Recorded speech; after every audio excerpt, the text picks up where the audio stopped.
Hey, I'm Sara. I'm 21 and I'm a student at Ohio University studying special education. I started going to public school in the first grade at Grant Elementary School in Lakewood, Ohio. And that was following 4 years of Montessori school at my mom's school. I had 4 years of school prior to first grade.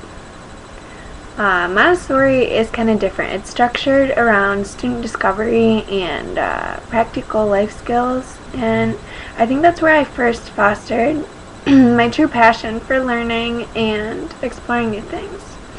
I was in a kindergarten class with only 5 other students, so we got a lot of individual instruction. But during the morning we were also in a class with younger preschool students, so there was a lot of modeling and mentoring between the different age groups. So then I was in public school, and I feel like my elementary school was pretty standard until I was tested for and admitted to the Gifted and Talented program in the 4th grade. Luckily I didn't have to switch schools, but I still cried. It wasn't where my friends were, and I did not want to go.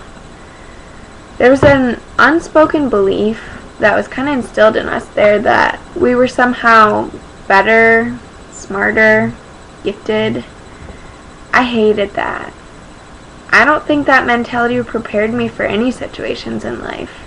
Just because I could take a test and score higher than some others didn't mean much in the scheme of life, and it definitely didn't make me better. We seem to be exposed to more creative, hands-on type learning in the Gifted program. So that was good, and our assignments were rarely rote memorization and recall, so learning just seemed to be a lot more fun. The community I've lived in and was schooled in my whole life, Lakewood, is so incredibly diverse. We're lucky in that way. Unfortunately, the Gifted program sheltered me from that for most of my schooling. I had a lot of my classes with these same 30 students throughout my education, and a lot of us came from really similar backgrounds and held common beliefs. I was involved in a lot of extracurriculars, so I still met and became friends with a really diverse group of students, but I know a lot who didn't. And I think that's actually common in our society, that people stick to who and what they know, and they're afraid to get to know things that are different. I don't think that prepares us to appreciate and utilize the rich cultures that are embedded in this society. As a future special educator, I actually see a lot of parallels to the way special ed used to be before the inclusion movement, which is the trend now where students with disabilities are included in the gen ed classroom as much as possible with the necessary accommodations and modifications that they need. And that parallels with my kind of segregated experience in the Gifted program. I think if we had been included more in the general education classes with some modifications for additional responsibilities or higher level assignments, I think I would have benefited from hearing, different perspectives and learning through maybe teaching the other students as a role model if they needed that extra push. Instead, there was just too much of an emphasis on having all of our advanced and AP classes for our college applications. And going off of that, I think about everything I was involved in middle school and especially in high school. I rarely had a moment to spare, and I was often praised for my high levels of involvement. I learned about time management, balancing responsibilities, and I was able to foster my passions for service and being active in my community. But the belief that more is better in terms of extracurriculars is something I don't think prepared me well in life.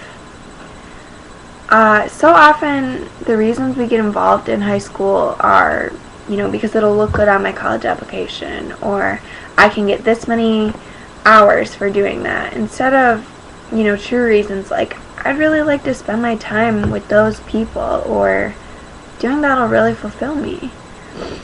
Now I've shifted my mentality following high school, because I was always just burning the candle at both ends, never giving my all to any one group.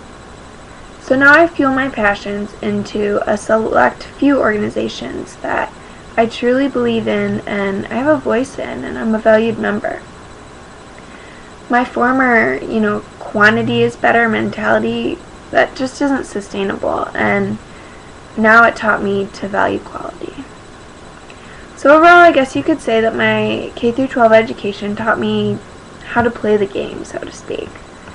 I mean, I had a lot of success in taking tests and memorizing things to get high scores and good grades. So, by the traditional measures, I was very successful.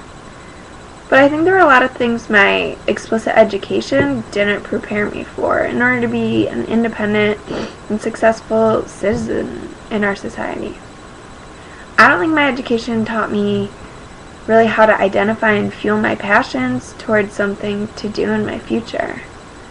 I'm grateful that I have excellent supports in my life and they helped guide me towards a solid future, but I also know many don't have that support system and need a lot of those things directly from their education. So I learned a lot, and a lot of what wasn't best for me. But most of all, I think I just learned that I'll never stop learning. Thanks.